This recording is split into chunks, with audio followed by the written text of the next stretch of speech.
Hello everyone, welcome to our YouTube channel ILS Academy for IAS।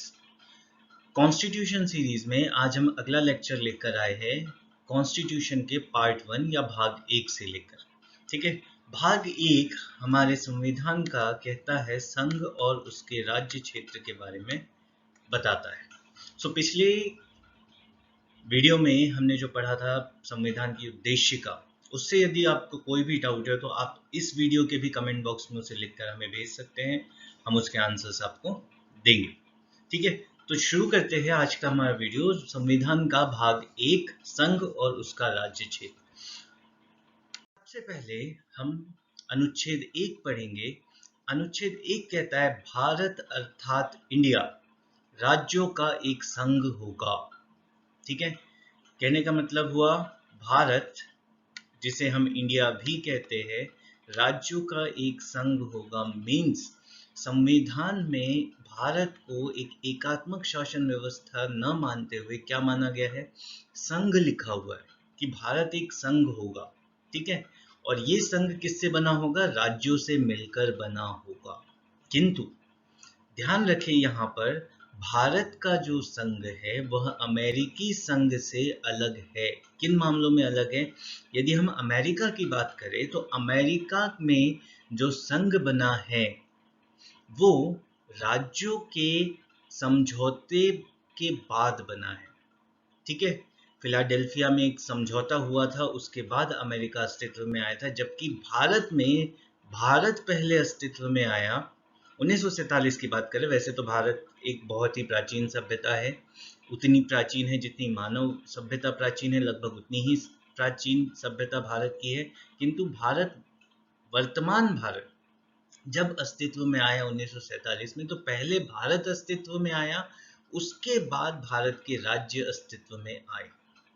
ठीक है, तो इसीलिए अमेरिका में राज्यों ने मिलकर अमेरिका को बनाया, जबकि भारत में भारत ने राज्यों को बनाया। तो ठीक है, तो इस तरह से भारतीय संघ अमेरिकी संघ से अलग है। ठीक है, इसका अर्थ ये हुआ कि भारत में किसी भी राज्य के पास भारतीय संघ से अलग होने का अधिकार नहीं है। ठीक है, कोई भी राज्य, चाहे वो उत्तर भारत का हो, दक्षिण भारत का हो, पूर्वी भारत का हो या पश्चिमी भारत का, किसी भी राज्य के पास ये अधिकार नहीं है कि वह भारतीय संघ से अलग हो जाए। ठीक है, तो हमारा अनुच्छेद 1 भारत अर्थात इंडिया राज्यों का एक संघ होगा। यहाँ सबसे महत्वपूर्ण बात जो याद रखनी है आपको वो है संघ। भारत का संविधान भारत को एक संघ मानता है। ठीक है, अनुच्छेद 2 की ओर बढ़ते हैं। संसद विधि द्वारा ऐसे निबंधनों और शर्तों पर जो वह ठीक समझे संघ में नए राज्यों का प्रवेश या उसकी स्थापना कर सकेगी। अर्थात यदि भारतीय संघ में किसी नए राज्यों को शामिल करना हो या किसी नए क्षेत्र को शामिल करना हो, तो भारत का संविधान यह अधिकार किसे देता है, संसद को, कि संसद एक विधि बनाएगी, कानून बनाएगी, और कानून इस तरीके से बनेगा जिसमें संविधान में संशोधन किया जाएगा। जैसे कुछ ही समय पहले हमने बांग्लादेश के साथ समझौता किया है और कुछ क्षेत्र अर्जित किए हैं, तो वो किसके द्वारा किया गया, संसद द्वारा किया गया। उसी प्रकार उससे पहले सिक्किम राज्य हमने शामिल किया था। ठीक है, तो ऐसे कोई भी नए क्षेत्र को भारतीय संघ में शामिल करने का अधिकार संविधान संसद को प्रदान करता है। ये है हमारा अनुच्छेद 2। अनुच्छेद 3 की तरफ अगर हम बढ़े तो अनुच्छेद 3 पहले एक बार इसे पढ़ लेते हैं। अनुच्छेद 3 कहता है संसद कानून द्वारा किसी भी राज्य की सीमा, नामकरण और क्षेत्र में परिवर्तन कर सकते हैं। यहाँ क्षेत्र में परिवर्तन से तात्पर्य दोनों होगा, या तो क्षेत्रफल बढ़ा दिया जा सकता है या क्षेत्रफल कम कर दिया जा सकता है। किसी भी राज्य का नाम परिवर्तित किया जा सकता है।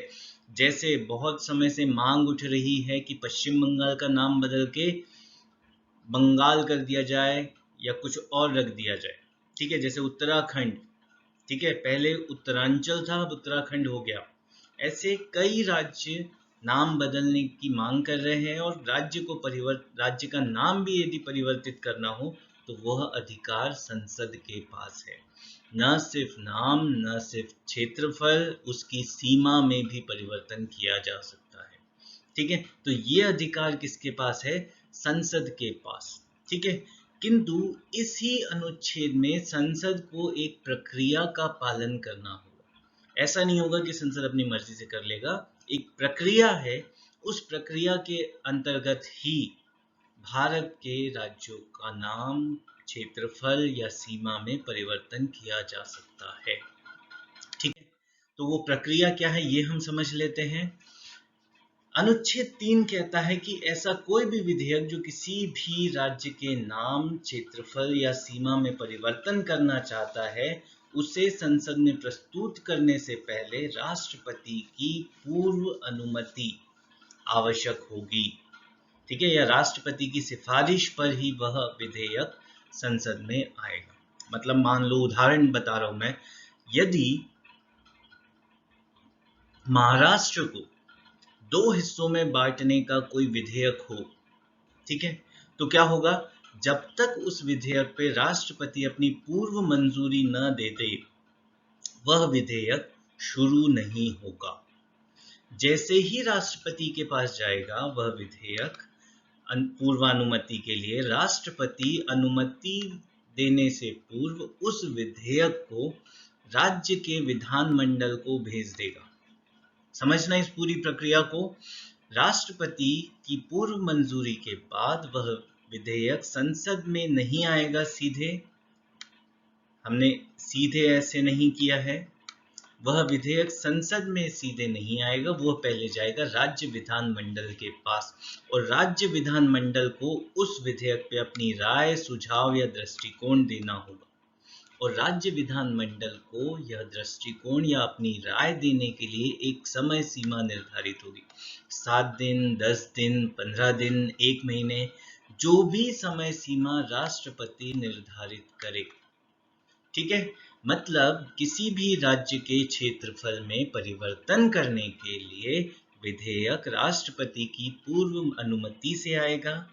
राष्ट्रपति उसे संसद में प्रस्तुत करने से पूर्व राज्य के विधानमंडल को भेजेगा। राज्य विधानमंडल को एक निश्चित समय सीमा में अपनी राय देनी होगी।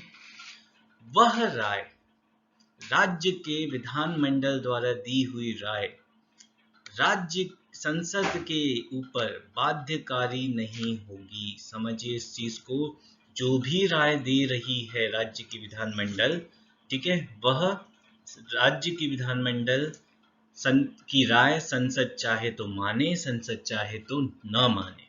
ठीक है, तो अगली बात जो आपको याद रखनी है वो है गैर बाध्यकारी होगी। जो भी वो राय होगी वह गैर बाध्यकारी होगी। इसके बाद उस विधेयक को संसद में प्रस्तुत किया जाएगा। ठीक है, और संसद में प्रस्तुत करने के बाद इस पर विचार विमर्श होगा और संसद से यह सामान्य बहुमत से पारित किया जाएगा।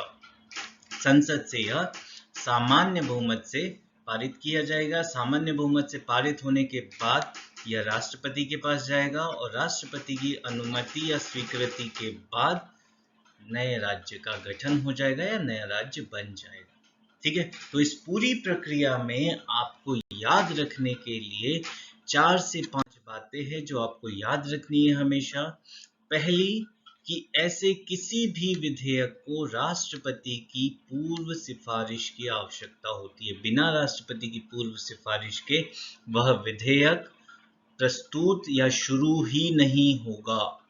ठीक है, दूसरी बात, वह समय सीमा जिसके अंतर्गत राज्य के विधानमंडल को अपनी राय देनी है या सुझाव देना है, वह समय सीमा राष्ट्रपति द्वारा तय की जाएगी। दूसरी बात जो आप याद रखेंगे। तीसरी बात, राज्य की राय, राज्य जो भी राय देता है वह संसद पर बाध्यकारी नहीं होगी। ठीक है, और संसद इसे किस बहुमत से पारित किया करेगा? साधारण बहुमत से। साधारण बहुमत, सामान्य बहुमत एक ही बात है। ठीक है, साधारण बहुमत से पारित करेगा। तो ये 4 बातें आपको याद रखनी है। और क्योंकि एक और बात चाहो तो आप अपने नोट्स में लिख लेना कि क्योंकि यह सामान्य बहुमत से पारित होगा, इसे संविधान संशोधन नहीं माना जाएगा। बेशक इस ऐसे विधेयक से संविधान में बदलाव आएंगे, किंतु वह बदलाव संविधान संशोधन के दायरे में नहीं आएंगे। ठीक है, आगे की जब हमारे लेक्चर्स होंगे उसमें मैं डिटेल में आपको समझाऊंगा कि संविधान संशोधन कितने प्रकार से किए जाते हैं, किन्हें संविधान संशोधन माना जाएगा, किन्हें संविधान संशोधन नहीं माना जाएगा।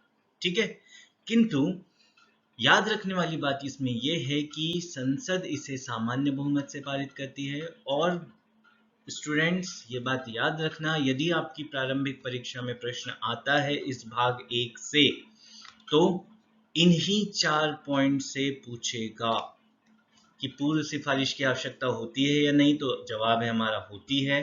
अगला जवाब है, अगला पॉइंट, राष्ट्रपति समय सीमा कौन निर्धारित करता है, तो राष्ट्रपति करता है। क्या राज्य द्वारा दी गई राय या सुझाव संसद पर बाध्यकारी है? नहीं, बाध्यकारी नहीं है। इसके बाद संसद इसे साधारण बहुमत से पारित करता है, ये भी एक इम्पोर्टेंट याद रखने वाला पॉइंट है। ठीक है, तो अनुच्छेद 1 और अनुच्छेद 3 पढ़ने के बाद हम क्या निष्कर्ष निकाल सकते हैं कि भारत विभाज्य राज्यों के साथ एक अविभाज्य संघ है। मतलब भारत में राज्यों का विभाजन किया जा सकता है, और वो राज्यों का विभाजन किसके द्वारा किया जाता है? संसद के द्वारा। ठीक है, किंतु भारतीय संघ का विभाजन नहीं किया जा सकता। ठीक है, तो कोई कितना भी कुछ कर ले, कितने भी आंदोलन कर ले, कितने भी तरह के विवाद कर ले, भारत को नहीं तोड़ा या बांटा जा सकता। ये बात समझ लीजिए। भारत के संविधान में, भारत की प्रस्तावना में जो हमने पढ़ा, राष्ट्र को की एकता और अखंडता सुनिश्चित करने वाली बंधुता की भावना, इन भावनाओं पर हमारा भारत संघ टिका हुआ है। और अनुच्छेद 1 कहता है कि भारतीय संघ को विभाजित नहीं किया जा सकता। ठीक है, सो ये है हमारा भाग 1। इसमें और भी चीजें हैं, जैसे आप अगर मुख्य परीक्षा की ओर जाते हैं तो मुख्य परीक्षा में आप ये देखेंगे कि सवाल ये उठेगा कि नए राज्यों का गठन किस आधार पर किया जाना चाहिए। ठीक है, क्या लैंगिक आधार पे, क्या भाषाई आधार पर राज्यों का गठन किया जाना चाहिए? ठीक है, या फिर सवाल ये उठेगा, क्या विशेष प्रावधान वाले राज्यों का विशेष स्तर या विशेष सुविधा हटा दी जानी चाहिए, स्पेशल कैटेगरी स्टेट जिसे हम कहते हैं। तो इस तरह के सवाल मेंस में पूछे जाएंगे। किंतु जैसा मैंने आपसे कहा कि ये पूरी वीडियो सीरीज हमारी प्रारंभिक परीक्षा के दृष्टिकोण से बनाई हुई है, तो प्रारंभिक परीक्षा में भाग 1 से जुड़े हुए जितने प्रश्न बन सकते थे वो सारे आपको इस टॉपिक में कवर कर दिए गए। ठीक है, तो आज के लिए इस पार्ट 1 भाग 1 के लिए इतना सफिशिएंट है आपके लिए। यूपीएससी प्रारंभिक परीक्षा है, किसी भी राज्य की प्रारंभिक परीक्षा के लिए अगर आप राज्य सिविल सेवा की ओर तैयारी कर रहे हैं तो उसमें एक दो चीजें और है जो आपको याद रखनी होगी कि कौन कौन सी समितियां बनी हैं जिन्होंने राज्य के पुनर्गठन के लिए अपनी सिफारिशें दी है। जैसे एस के धर कमेटी समिति, उसके बाद जेवीपी समिति, ठीक है, उसके बाद फजल अली, उसके बाद बीएन श्री कृष्णा बनी थी। तो ऐसी समितियां कौन कौन सी है, वो कब कब बनी है, तो ये राज्य सिविल सेवा परीक्षा के लिए आवश्यक है। किंतु जहां तक बात आती है संघ लोक सेवा आयोग के लिए, तो जितनी चीजें जरूरी है संघ सेवा आयोग की प्रारंभिक परीक्षा के दृष्टिकोण से वो हमने यहाँ पे कवर कर लिया। जो बच्चे साथ ही साथ मुख्य परीक्षा की भी तैयारी कर रहे हैं, वो भाषाई आधार पर राज्यों का गठन होना चाहिए या नहीं, ये इस टॉपिक पे अपना एक प्रश्न तैयार कर ले। दूसरा, क्या छोटे राज्य विकास को बढ़ावा देंगे, ये दूसरा टॉपिक जो आप तैयार करके रखें अपने मेंस एग्जामिनेशन के लिए। तीसरा, क्या विशेष राज्यों का जो दर्जा होता है वो दिया जाना चाहिए अथवा नहीं, ये भी आप तैयार कर ले। ठीक है, तो ये 3 ऐसे टॉपिक है जो आप अपनी मुख्य परीक्षा के हिसाब से तैयार कर सकते हैं। ठीक है, तो आज के लिए इतना काफ़ी है। जिन स्टूडेंट्स ने हमारा चैनल सब्सक्राइब नहीं किया है वे हमारे चैनल को सब्सक्राइब करें और इस वीडियो को लाइक करें। Thank you.